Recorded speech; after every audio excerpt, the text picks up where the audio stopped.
Okay, ini pula Predator Helios Neo 14 AI. Laptop lebih compact tapi taklah senipis macam Predator 14 AI tadi. Laptop ni menggunakan skrin 14.5 inci dengan resolusi 2.8K jenis OLED serta menyokong kadar penyegaran 100Hz dan ada masa respons sepantas 0.2 milisaat. Dekat dalam, ia didatangkan dengan dua pilihan chip berproses iaitu Intel Core Ultra 9 285H atau Intel Core Ultra 7 255H.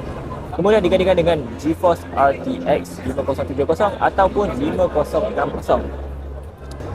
Untuk RAM pula, ia menggunakan RAM LPDDR5X seluas 32TB dan juga menyokong storan PCIe Gen 4 sehingga. Untuk proses penunjukan pula, laptop ini menggunakan kipas Aeroblade generasi kelima serta didatangkan dengan sembatian cecair logam pada CPU.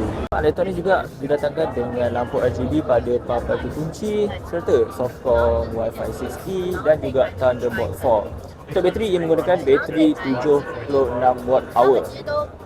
Jadi, anda rasa menarik ke tak Helios Neo 14 AI ni? Cuba komen kamu.